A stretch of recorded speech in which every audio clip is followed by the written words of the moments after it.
سورہ صافات کی اس آیت کا مطلب تو اب آپ پر اچھی طرح سے واضح ہو گیا ہوگا کہ حضرت ابراہیم علیہ السلام نے ستاروں کی طرف کیوں نظر اٹھائی اور انہیں جھوٹ کہا کہ میں بیمار ہوں، کیونکہ دو دریاؤں کے درمیان اس سرزمین میں ستاروں کا علم اور اس علم کے تحت اپنی روزمرہ کی زندگی گزارنا، اپنے چھوٹے بڑے فیصلوں کو ستاروں کے علم کے تحت کرنا ان کی زندگی کا حصہ بن چکا تھا۔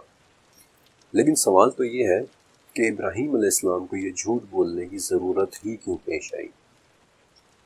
اس کا جواب آپ کو سورہ انبیاء میں ملے گا کہ جب تم پیٹھ پھیر کر چل دو گے تو میں تمہارے ان معبودوں کے ساتھ ایک چال چلوں گا۔ اور وہ کیا چال تھی جو ان لوگوں کے جانے کے بعد ابراہیم علیہ السلام نے بتوں کے ساتھ چلی؟ سورہ صافات۔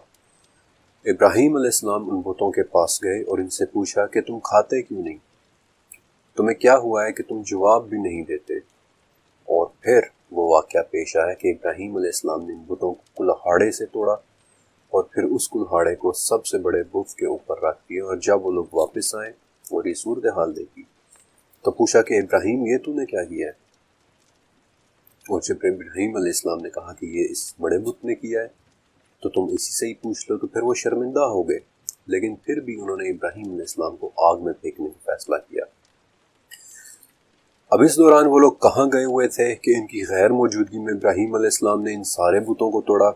آخر 3600 بت موجود تھے ان کے پینتھیون میں۔ اس آگ کی کیا نوعیت تھی اور یہ کس قسم کی عمارت تھی جہاں انہوں نے حضرت ابراہیم علیہ السلام کو پھینکا؟ اسلامک اکاؤنٹس میں یہ ضرور ملتا ہے کہ ان کی کوئی عید تھی یا کوئی میلہ تھا جہاں وہ جایا کرتے تھے، اور ابراہیم علیہ السلام نے اس موقع سے فائدہ اٹھایا، اور بے شک یہ بات بالکل سچ ہے۔ انفیکٹ تہواروں کے حوالے سے سب سے پرانے ٹریسز بین النہرین کے رہنے والوں کے ہاں ہی ملتے ہیں۔ ان کا پورا سال ہی مختلف تہواروں سے سجا ہوتا تھا۔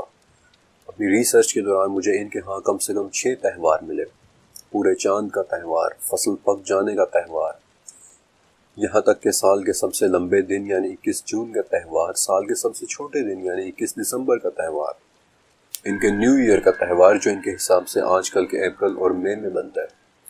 بلکہ ایک تہوار ایسا بھی تھا جو ایک ایسے دن منایا جاتا تھا جس دن نوح علیہ السلام کا سیلاب ختم ہوا تھا، کیونکہ ان کے نزدیک وہ دنیا کی ایک نئی پیدائش کا دن تھا۔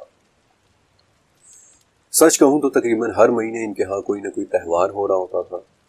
رہی بات آگ اور جس جگہ کی جہاں وہ آگ تیار کی گئی تھی، تو اس ایک بات ذہن میں رکھیے گا کہ بین النہرین کا یہ علاقہ زیادہ مقدار میں لکڑی پیدا نہیں کرتا، اس لیے یہ لوگ اپنی زیادہ تر عمارتیں مٹی کی بنوایا کرتے تھے، یہاں تک کہ ان کے بڑے بڑے مندر بھی جنہیں وہ زیگوراٹس کہتے تھے وہ بھی مٹی کی اینٹوں سے ہی بنے ہوتے تھے، جن میں سے ایک بہت بڑا زیگوراٹ آج بھی موجود ہے۔ لیکن صرف ان کے زیگوراٹ سے نہیں بلکہ عراق میں تلبرک نامی ایک سائٹ پر ڈیوڈ اوٹس نے، یہ ایک آرکیولوجسٹ تھا، ایک بہت بڑے مندر اور کچھ احاطوں کے ساتھ ایک بڑے تنور کی باقیات بھی ڈھونڈی تھی۔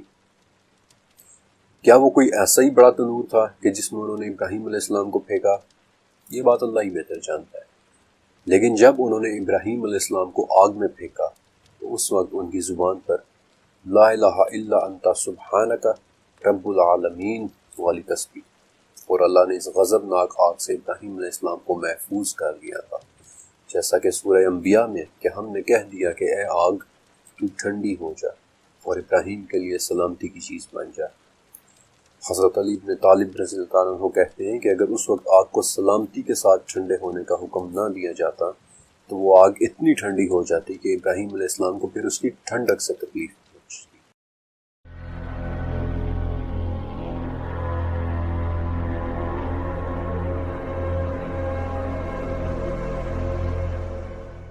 حضرت ابراہیم علیہ السلام کے آگ کے ساتھ سلامتی سے باہر نکل آنے کے بعد قرآن پاک میں ایک اور واقعہ کا ذکر ہے۔ صدی رحمۃ اللہ علیہ کہتے ہیں کہ یہ واقعہ ابراہیم علیہ السلام کے آگ سے نکلنے کے بعد ہوا تھا۔ یہ واقعہ ہے ابراہیم علیہ السلام اور ایک بے نام بادشاہ کا مکالمہ، اور یہ مکالمہ سورہ بقرہ کی آیت 258 میں ہے کہ کیا تم نے اسے نہیں دیکھا جو بادشاہت دے دیے جانے کے بعد ابراہیم علیہ السلام سے اس کے رب کے بارے میں جھگڑ رہا تھا، جبکہ ابراہیم نے کہا کہ میرا رب تو وہ ہے جو زندگی اور موت دیتا ہے۔ وہ کہنے لگا کہ میں بھی زندگی اور موت دیتا ہوں۔ سو ابراہیم نے کہا کہ اللہ تو سورج کو مشرق سے نکالتا ہے، تو اسے مغرب سے نکال لیا۔ یہ واقعہ ہم سب نے بچپن سے سن رکھا ہے، اور ہم سب اس بادشاہ کو نمرود کے نام سے جانتے ہیں۔ نمرود کا نام قرآن پاک میں نہیں ہے۔ قرآن پاک میں ابراہیم علیہ السلام کی ایک گفتگو ایک بے نام بادشاہ سے ہوئی ہے، لیکن تفاسیر میں اس بادشاہ کا نام نمرود ملتا ہے۔ مجاہد ابن جابر جو 7ویں صدی کے ایک بہت بڑے مفسر اور تابعی ہیں، کہتے ہیں کہ 4 بادشاہ ایسے گزرے جنہیں اس دنیا کے مشرق و مغرب میں حکومت ملی ہے۔ ان میں سے 2 ایمان والے تھے اور 2 کافر۔ ایمان والے یعنی حضرت سلیمان علیہ السلام اور حضرت ذوالقرنین، جبکہ 2 کافر بادشاہ بخت نصر اور نمرود تھے۔ اور زید بن اسلم جو خود بھی 7ویں صدی کے تابعی، فقیہ اور محدث تھے، کہتے ہیں کہ یہ واقعہ اس طرح پیش آیا کہ ملک میں قحط پڑ گیا تھا، خشک سالی تھی، لوگ اس بادشاہ کے پاس جاتے اور اس سے اناج لے کر آتے تھے، اور ابراہیم علیہ السلام بھی وہیں گئے اور وہاں پر یہ مکالمہ پیش آیا تھا۔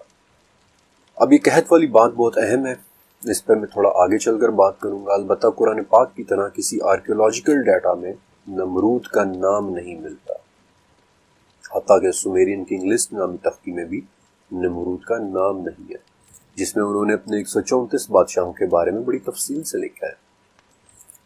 لیکن ان 4 تہذیبوں کو احتیاط کے ساتھ اسٹڈی کرنے پر ایک بات پتہ چلتی ہے کہ میسوپوٹامیہ کی ان تہذیبوں میں جتنی اہمیت ان کے ہاں نام کی ہوتی تھی، اتنی ہی اہمیت ان کے ہاں ان کے ٹائٹلز کی بھی ہوتی تھی۔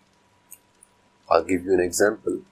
سورہ انعام میں حضرت ابراہیم علیہ السلام کے والد کا نام آزر آیا ہے، جبکہ نسب بیان کرنے والے جن میں حضرت ابن عباس رضی اللہ تعالیٰ عنہ بھی شامل ہیں، وہ اس کا نام تارخ بتاتے ہیں، کیونکہ ان میں سے ایک اس کا نام تھا اور دوسرا اس کا ٹائٹل تھا، اور بعض اوقات تو ان کے ہاں ٹائٹل ان کے ہاں نام سے بھی زیادہ اہم ہو جاتا تھا۔ اس کی ایک اور مثال ایک دوسرا بادشاہ ہے جس کے ساتھ ابراہیم علیہ السلام کا دوسرا مکالمہ ہوا تھا، جس کے ساتھ ابراہیم علیہ السلام نے اپنا آخری جھوٹ بولا کہ سارا ان کی بیوی نہیں بلکہ بہن ہے۔ وہ پورا واقعہ تو میں طوالت کی وجہ سے یہاں نہیں سنا رہا، لیکن اس بادشاہ کے نام کے متعلق میں ضرور بتاؤں گا کہ اس کا نام ابھی ملک بتایا جاتا ہے، جس کا مطلب ہے ہمارا باپ بادشاہ، جو کہ واضح طور پر ٹائٹل ہے، حالانکہ اس کا اپنا نام اخیش تھا۔ اور آگے چل کر آپ دیکھیں گے کہ 2 دریاؤں کے درمیان کے بادشاہ خود کو زیادہ تر چرواہے بادشاہ کہتے تھے، کیونکہ وہ خود کو اپنی قوم کا گائیڈ سمجھتے تھے۔ لیکن اس ٹائٹل کی ایک اور وجہ بھی ہے۔ چرواہے بادشاہ کے لیے جو لفظ انہوں نے استعمال کیا ہے، اس کی ایک اور ٹرانسلیشن بھیڑیں پالنے والے بادشاہ کی بھی ہوئی ہے۔ اور آپ کی دلچسپی کے لیے بتا دیتا ہوں کہ ان ٹیبلٹس کے مطابق آشوریوں کے محلوں میں ایسی خاص بھیڑیں بھی پالی جاتی تھیں جنہیں صرف ایک ہی مقصد کے لیے پیدا، بریڈ اور ٹرین کیا جاتا تھا کہ وہ بادشاہ کے مخالفین کے گھروں کے دروازوں کو ٹکر مار کر توڑ دیتی تھی اور بادشاہ کے آدمی اس کے گھر میں داخل ہو جاتے تھے۔ تو پھر کون تھا یہ نمرود؟ میں آپ کے سامنے اسلامک اکاؤنٹس اور آرکیالوجی سے ملنے والا کچھ ڈیٹا رکھوں گا، جس کی مدد سے ہم اس بادشاہ کو تاریخ کی ٹائم لائن میں آئیڈینٹیفائی کرنے کی کوشش کریں گے، کیونکہ اس طرح سے ہمیں ابراہیم علیہ السلام کی بھی ٹائم لائن کا اندازہ ہو جائے گا۔ آپ کو وہ عربی لٹریچر کتاب المقال یاد ہے؟ کتاب المقال اور 10ویں صدی کے اسلامک اسکالر المسعودی کے مطابق نمرود نے 69 سال تک بادشاہی کی تھی۔ کتاب المقال میں ایک اور واقعہ بھی لکھا ہے کہ نمرود نے آسمان میں ایک کالے بادلوں کو خاص شکل میں دیکھا جو اسے بہت پسند آئی، یہاں تک کہ اس نے اپنے درباریوں سے یا اپنے ورکرز سے کہہ کے وہ شیپ سونے کی دھات سے بنوائی، جس میں قیمتی پتھر جڑے، اور اسے اپنے سر پر پہنا، اور یوں وہ پہلا بادشاہ بنا جس نے اپنے سر پر تاج رکھا تھا۔ یہی بات 5ویں صدی کی کتاب آدم، حوا اور شیطان میں بھی لکھی ہوئی ہے، لیکن صرف تاج بنانے والے کے نام کے فرق کے ساتھ۔ لیکن نمرود کے حوالے سے سب سے بڑی لیڈ بذات خود سورہ بقرہ کی اس آیت ہی میں موجود ہے، جس میں ابراہیم علیہ السلام کا اس بے نام بادشاہ سے مکالمے کا ذکر ہے۔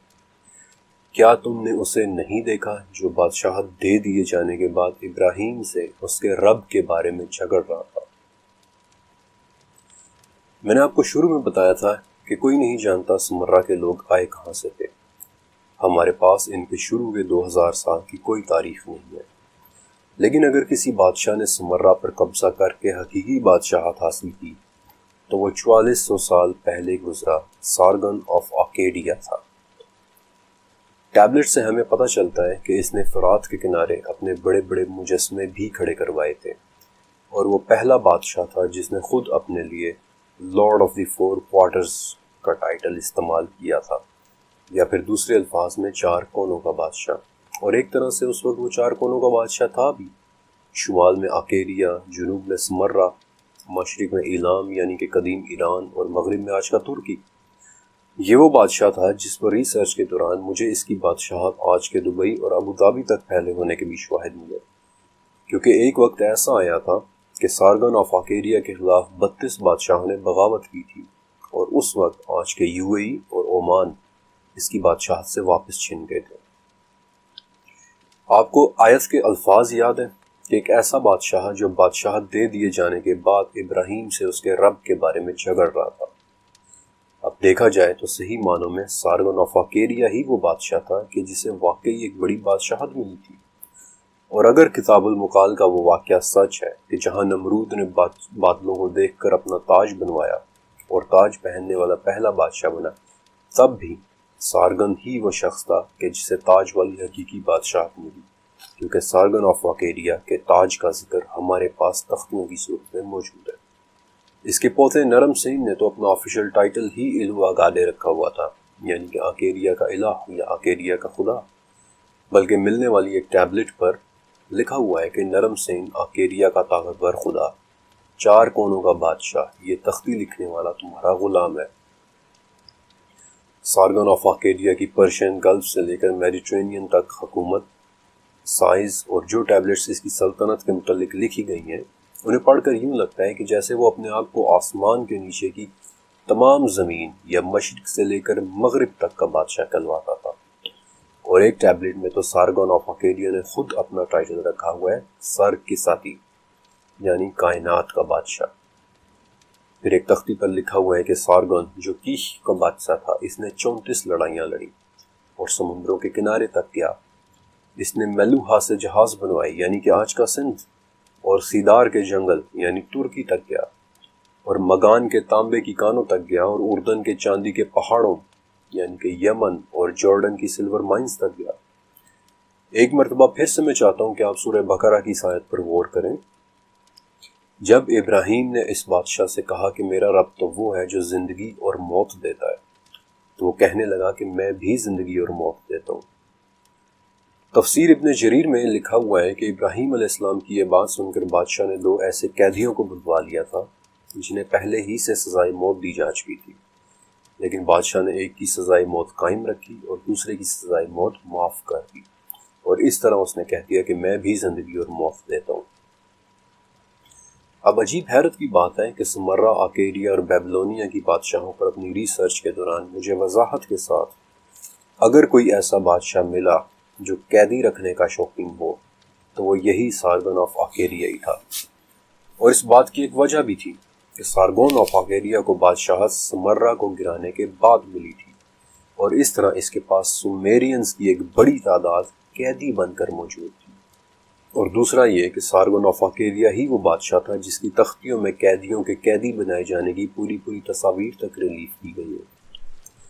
آپ کو یاد ہے کہ میں نے آپ کو زید بن اسلم تابعی کے ایک قول کو یاد رکھنے کا کہا تھا کہ ابراہیم اور اس بے نام بادشاہ کے درمیان یہ مکالمہ اس طرح پیش آیا کہ ملک میں قحط پڑ گیا تھا، خشک سالی تھی، لوگ اس بادشاہ کے پاس جاتے اور اس سے اناج لے کر آتے تھے، اور تب ابراہیم علیہ السلام بھی وہاں گئے جہاں یہ مکالمہ پیش آ گیا. انفیکٹ یہ بات بہت اہم ہے کیونکہ یہ سارگن آف آکیریا ہی تھا جس نے اپنی بیٹی اینی دوانا کو بین النہرین کے سب سے بڑے زیگورات کی ہائی پریسٹس کے عہدے پر بٹھایا تھا، جہاں وہ چاند کی عبادت کرتی تھی اور خوبصورتی کی دیوی انانا کے لیے شعر لکھا کرتی تھی. انفیکٹ سارگن آف آکیریا کی اس بیٹی کو تاریخ میں ایک اور ٹائٹل بھی دیا گیا ہے، دنیا کی سب سے پہلی شاعرہ، اور اس کے ہاتھوں سے لکھے ہوئے شعر آج بھی تختیوں پر موجود ہیں. اور میں آپ کو اس کے بہت ہی خاص موقع پر لکھے ہوئے شعر پڑھ کر سناتا ہوں کہ جب سے شہر بنے ہیں آج پہلی مرتبہ ایسا ہوا ہے کہ اناج پیدا نہیں ہو رہا، ندیوں میں مچھلیاں پیدا نہیں ہو رہی، ہم روز پھولوں کو پانی دیتے ہیں لیکن ان میں رس پیدا نہیں ہو رہا، بادل جمع ہوتے ہیں لیکن ان سے بارش نہیں ہو رہی، ایک شکل کا تیل 1 کوارٹ کا ہو چکا ہے، ایک شکل کا اناج 1 کوارٹ کا ہو چکا ہے، جو چھت پر سویا وہ چھت ہی پر مر گیا، اور جو کمرے میں سویا اسے دفن ہونا نصیب نہ ہوا، لوگ بھوک سے مر رہے ہیں. اینی دوانا ان اشعار میں کسی بہت ہی برے قحط کی بات کر رہی ہے۔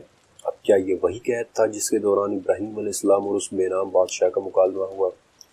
یہی وہ سارگن آف آکیڈیا تھا جس کی بیوی سیمیرامس نے خود کو ایک دیوی کے طور پر ڈکلیئر کیا ہوا تھا، وہ اپنی پوجا کرواتی تھی، اور جس نے میڈیٹرینین کے علاقوں میں آگ کے عبادت خانے بنوائے تھے۔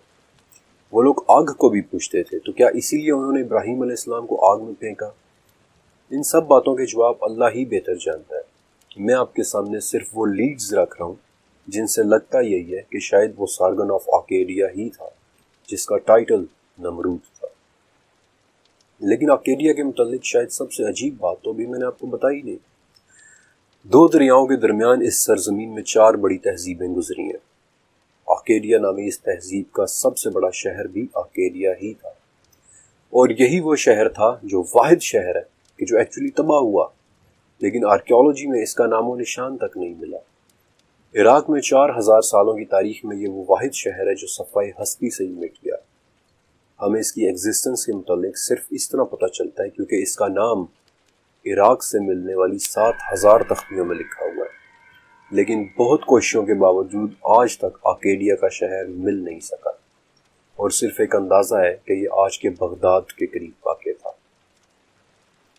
تل لیلان نامی ایک سائٹ پر کام کرنے والے آرکیولوجسٹ بتاتے ہیں کہ آکیڈین امپائر ختم ہونے کی ایک وجہ دجلہ اور فرات میں آنے والے چینجز کی وجہ سے پڑنے والا قحط بھی ہو سکتی ہے، کیونکہ اس علاقے کے شہروں کی کھدائی میں وہاں پڑا اناج اور زگرارٹس میں پڑی ریت اور گرد اس طرح سے ہے کہ لگتا ہے کہ وہاں انسانی ایکٹیویٹی اچانک ہی رک گئی تھی۔ وہاں ملے مٹی کے سیمپل سے یہ بھی پتہ چلتا ہے کہ جیسے کیڑوں یعنی ارتھ ورمز کی پیدائش اچانک رک گئی تھی، جو اس بات کا ثبوت ہے کہ وہاں بارش کا ہونا رک گیا تھا اور شہر کو ترک کر دیا گیا تھا۔ لیکن پھر بھی یہ وجوہات آکیڈیا کے شہر کے بالکل ہی صفحہ ہستی سے مٹ جانے کو ایکسپلین نہیں کرتے۔ یہ شہر اس طرح سے غائب ہوا کہ آج صرف تختیوں میں اس کا نام زندہ بچا ہے۔ لیکن اس شہر کے غائب ہونے کی ایک ایکسپلینیشن تفسیر ابن کثیر کے مطابق میں آپ کو دیتا ہوں کہ اس بے نام بادشاہ کو 3 مرتبہ حق کی دعوت دی گئی تھی، لیکن اس نے ہر بار انکار کیا، یہاں تک کہ ان پر مچھروں کے عذاب کا ایک دروازہ کھول دیا گیا، اور وہ ان پر اس بری کثرت سے آئے کہ انہیں سورج بھی نظر نہ آتا تھا، اور تھوڑی ہی دیر میں وہ مچھر ان کا خون، گوشت، پوست سب کھا گئے، اور ان میں سے ایک مچھر بادشاہ کے نتھنے میں گھس گیا، پھر جس سے اس کی موت سسک سسک کر رنگ رنگ کر ہوئی، اور دیواروں اور پتھروں پر اپنا سر ٹکراتا۔ شہر میں سے انسان یا تو بھاگ گئے یا پھر مارے گئے یا پھر شہر چھوڑ کر چلے گئے، جو انسانی ایکٹیویٹی کے اچانک رک جانے کو ایکسپلین کرتا ہے۔ لیکن وہ مچھر اللہ تعالیٰ کی کون سی مخلوق تھی، یہ بات شاید کوئی نہیں جانتا۔ لیکن ایک بات تو ضرور ہے کہ اس نوعیت کے کسی بدترین واقعے کے بغیر آکیڈیا کے شہر کے اس طرح صفحہ ہستی سے مٹ جانے کی کوئی دوسری ایکسپلینیشن نہیں ہے۔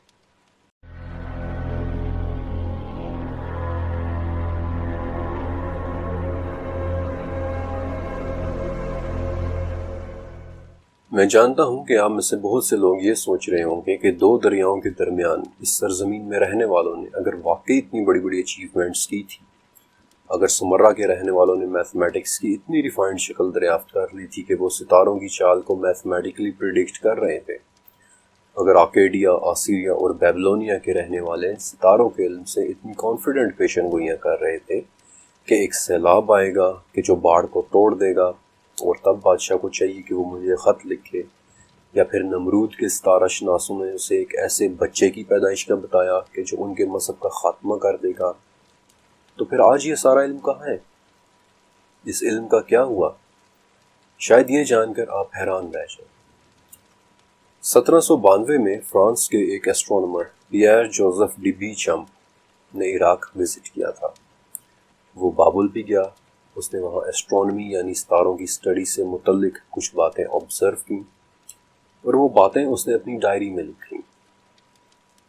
پیئر جوزف ڈی بیچم کی موت کے بعد یہ diary British East India company کے ہاتھ لگ گئی، جنہوں نے فوراً سے پہلے اپنے ایجنٹس کو بصرہ اور بغداد بھیجا تاکہ آثار قدیمہ کے ان آرٹیفیکٹس اور ریلکس کو جتنا جلدی ہو سکے لندن منتقل کیا جائے۔ جن کے بارے میں پیئر جوزف نے اپنی ڈائری میں لکھا تھا۔ 1855 میں 5 بحری جہازوں پر وہ تختیاں اور ریلکس بھر کر دریائے دجلہ کے ذریعے لنڈن لے جائے جا رہے تھے، لیکن تبھی بحری قزاقوں نے ان جہازوں پر حملہ کر دیا اور وہ پانچوں کے پانچوں جہاز ان 200 تختیوں اور قدیم ریلکس کے ساتھ دریائے دجلہ کی گہرائیوں میں غرق ہو گئے۔ لیکن برٹش ایسٹ انڈیا کمپنی ان تختیوں پر موجود علم کی اہمیت سے آگاہ ہو چکی تھی اور وہ کسی بھی قیمت پر انہیں ریٹریو کرنا چاہتے تھے، انہیں دوبارہ حاصل کرنا چاہتے تھے۔ لہٰذا ان تختیوں اور ریلکس کو ریکور کرنے کے لیے بغداد میں موجود اس وقت کی برٹش ریزیڈنٹس نے سلطنت عثمانیہ کی مدد لے لی۔ لیکن تب تک فرانس بھی پیئر جوزف کی ڈائری میں لکھی باتوں سے آگاہ ہو چکا تھا اور وہ بھی ان تختیوں کو ہر صورت حاصل کرنا چاہتے تھے۔ لہٰذا انہوں نے بھی تختیوں کو ڈھونڈنے کے لیے اپنا ایک مشن دریائے دجلہ بھیج دیا، جسے فرزنل مشن کہتے ہیں، لیکن وہ تختیاں کسی کو نہیں ملی۔ البتہ ان تختیوں میں علم کا ایک ایسا خزانہ ضرور موجود تھا کہ 100 سال بعد 1971 تک جاپان بھی ان تختیوں کو دجلہ کی گہرائیوں میں ڈھونڈتا رہا، لیکن وہ ریلکس ہمیشہ کے لیے کھو گئے۔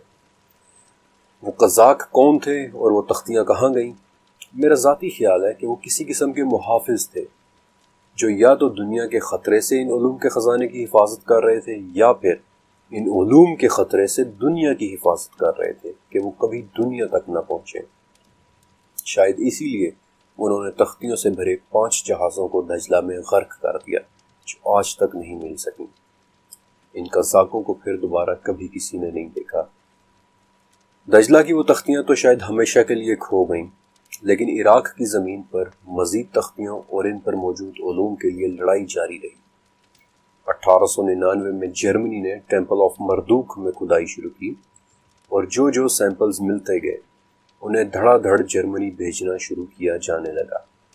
انفیکٹ انگلینڈ اس بات سے اتنا گھبرا گیا کہ کہیں جرمنی وہ سارے علوم ہی نہ حاصل کر لے کہ 1917 میں انگلینڈ نے عراق میں اپنی فوج بھیج دی، لیکن فوج کے وہاں پہنچنے سے پہلے ہی جرمن آرکیالوجسٹ وہاں سے بھاگ گئے اور برٹش فوجیوں کو وہاں کچھ بھی نہیں ملا۔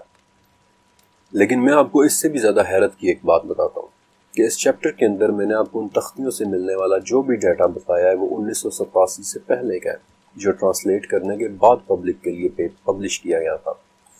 لیکن 1987 سے لے کر آج تک جو بھی تختیاں ملی ہیں ان میں سے کسی ایک کا ڈیٹا بھی پبلک کے لیے ریلیز نہیں کیا گیا۔ اللہ جانتا ہے کہ انہوں نے ان تختیوں میں اب تک کیا کیا علوم دیکھ لیے ہوں گے۔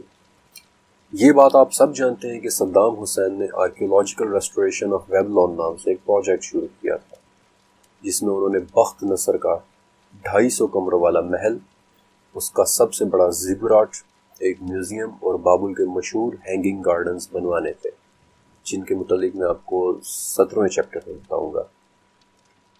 لیکن سب سے اہم بات جو 2011 میں مریم موسیٰ نام کی ایک جرنلسٹ نے اپنی رپورٹ میں لکھی تھی کہ صدام حسین نے اس میوزیم میں رکھنے کے لیے ان تمام تختیوں کی ریپلیکاز، ان کی ڈپلیکیٹس بنوائی تھی، اور یہی وہ وقت تھا کہ ٹھیک 2003 میں امریکہ نے عراق پر حملہ کر دیا اور ٹھیک پرانے بابل شہر کی جگہ یعنی ٹھیک بیبلون کی آرکیولوجیکل سائٹ کے اوپر اپنا فوجی کیمپ بنایا تھا، جسے کیمپ الفا کہتے ہیں، اور اگلے 2 سال تک وہاں امریکنز اور پولش فوجیں تباہی پھیرتی رہیں۔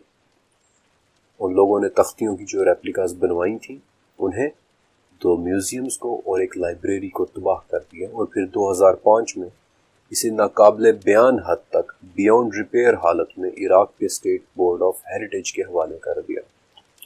اس حوالے سے مریم موسیٰ کے علاوہ برٹش میوزیم کے ڈائریکٹر جان کرٹس نے بھی مکمل ایک رپورٹ بنائی تھی، جسے پڑھ کر آنکھوں میں آنسو آ جاتے ہیں کہ کس طرح وہ لوگ ایک مسلمان ملک میں لوٹ مار کرتے رہے، ان کے خزانے لوٹتے رہے، ان کے علوم لوٹتے رہے۔ اس سب کے بارے میں 2006 میں امریکہ کے کرنل جان کولمین نے ایک بڑی عجیب سی بات کہی تھی، اور میں ٹھیک اس کے الفاظ آپ کے سامنے کوٹ کر رہا ہوں کہ وہاں امریکن آرمی کی موجودگی کی وجہ سے جو نقصان ہوا ہے ہم اس پر معافی چاہتے ہیں، لیکن یہ بھی سچ ہے کہ وہاں امریکن آرمی کی موجودگی سے دوسرے لٹیروں کو اسے لوٹنے کا موقع نہیں ملا۔ اب خدا جانے یہ میسج وہ کسے دے رہا تھا، برٹش میوزیم کو، فرینچ کو، جاپنیز کو، جو پچھلے 300 سال سے ان تختیوں پر موجود علم کی تلاش میں ہے۔ سچ کہوں تو ایسٹ انڈیا کمپنی کے 5 جہازوں کو دجلہ میں غرق کر دینے والے بحری قزاقوں کے متعلق میرا دل سے ماننا ہے کہ وہ کسی قسم کے محافظ ہی تھے جو یہ بات جانتے تھے کہ ان علوم کو دنیا تک نہیں پہنچنا چاہیے۔ وہ کون سے علوم ہیں جو 1987 کے بعد والی تختیوں پر موجود ہیں جنہیں پبلک کرنے پر پابندی ہے، یا وہ کون سے علوم تھے جو دجلہ میں غرق ہو گئے اور آج تک بار بار ڈھونڈے جانے کے باوجود بھی کسی کو نہیں مل سکے؟ یہ بات اللہ ہی بہتر جانتا ہے۔ لیکن اس دور کا ایک اور بھی علم تھا جو بظاہر یوں لگتا ہے کہ جیسے ہمیشہ کے لیے کھو گیا ہو۔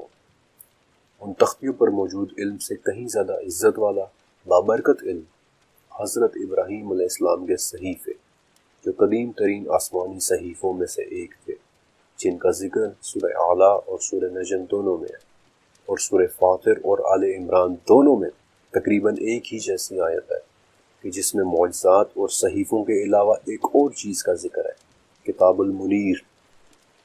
اور آج اسکالرس کی اکثریت یہی مانتی ہے کہ کتاب المنیر بھی کسی زمانے میں ایک آسمانی کتاب تھی۔ لیکن میں نے ایسا کیوں کہا کہ بظاہر یوں لگتا ہے کہ وہ صحیفے کھو گئے ہیں؟ ایک مرتبہ سورہ اعلیٰ پڑھیں اور دیکھیں کہ اس کی 18ویں آیت میں کیا لکھا ہے۔ یہ باتیں تو پہلے کے صحیفوں میں بھی ہیں، ابراہیم اور موسیٰ کے صحیفوں میں۔ اور یہ کون سی باتیں ہیں؟ ان صحیفوں کی ایک جھلک سورہ نجم کی 36ویں آیت سے آگے ہے۔ کیا اسے اس چیز کی خبر نہیں دی گئی جو موسیٰ اور عہد کو پورا کرنے والے وفادار ابراہیم کے صحیفوں میں تھی، کہ کوئی شخص کسی دوسرے کا بوجھ نہیں اٹھائے گا، ہر انسان کے لیے صرف وہ ہے جس کی اس نے خود کوشش کی، اس کی کوشش عنقریب دیکھی جائے گی، پھر اسے پورا پورا بدلہ دیا جائے گا۔ تمام چیزوں کا پہنچنا صرف آپ ہی کے رب کی طرف ہے۔ تمام چیزوں کا پہنچنا صرف آپ کے رب ہی کی طرف۔ وہی ہنساتا ہے اور وہی رلاتا ہے، وہی مارتا ہے اور وہی زندہ کرتا ہے۔ اسی نے مذکر اور مؤنث پیدا کیے ہیں نطفہ سے کہ جب وہ ٹپکایا جاتا ہے، اسی کے ذمہ دوبارہ پیدا کرنا ہے۔ وہی غنی کرتا ہے اور وہی دولت دیتا ہے۔ وہی شعراء ستارے کا رب ہے۔ اسی نے پہلے والے عاد کو ہلاک کیا اور سمود کو بھی، جن میں سے کوئی نہ بچا، اور اس سے پہلے نوح کی قوم کو، جو کہ اپنے ظلم میں بڑے ہی بدترین اور سرکش تھے۔ اسی نے متفقہ کو الٹ دیا۔ کبھی کبھی قرآن پاک کے الفاظ سن کر دل سے نکلتا ہے کہ یہ باتیں انسان کی زبان سے نکلا کلام ہو ہی نہیں سکتا۔ سورہ نجم کی جو آیات میں نے آپ کو سنائیں، اس کی شروعاتی آیت سے یوں لگتا ہے کہ جیسے ابراہیم کے صحیفوں میں بھی یہی خطبات تھے، انسان کو اللہ کی طرف بلانے والے۔ اس چیپٹر کے آخر میں آپ سب کو ایک بات ضرور کہنا چاہتا ہوں کہ کیا آپ نے ایک مرتبہ بھی سوچا کہ اللہ تعالیٰ نے اس بادشاہ کا نام کیوں نہیں بتایا؟ آپ نے اس بات پر غور کیا کہ 2 دریاؤں کے درمیان والے کس طرح اپنے آپ کو ٹائٹلز دیا کرتے تھے؟ ابراہیم علیہ السلام کے والد ترخ کا ٹائٹل آزر، یا آخیش کا ٹائٹل ابی ملخ، یا سارگون آف اکیڈیا کیسے خود کو 4 کونوں کا بادشاہ یا مشرق و مغرب کا بادشاہ یا پھر کائنات کا بادشاہ کہلواتا تھا، کیسے نرم سین خود کو اکیڈیا کا الہ کہلواتا تھا۔ یہ سب وہ لوگ تھے کہ جو ابراہیم علیہ السلام کے وقت میں موجود تھے، جو خود کو بڑے بڑے ٹائٹلز دیا کرتے تھے۔ لیکن آج ہم جانتے بھی نہیں کہ اس بے نام بادشاہ کی حقیقی شناخت کیا تھی۔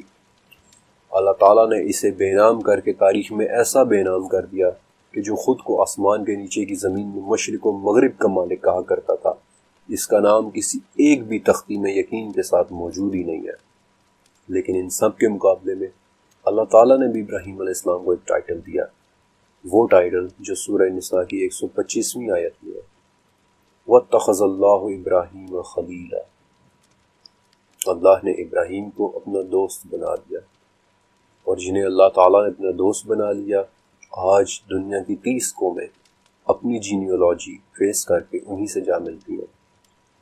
قرآن پاک کی 35 سورتوں میں ان کا ذکر ہے، اور سعد بن نبی وقاص سے مروی حدیث معراج کے مطابق اللہ کے اس دوست کو نبی کریم صلی اللہ علیہ وسلم نے 7ویں آسمان میں بیت المعمور کی دیوار سے ٹیک لگائے بیٹھے دیکھا، ایک ایسے درخت کے نیچے کہ جس کے پتے انتہائی خوبصورت چراغوں جیسے ہیں۔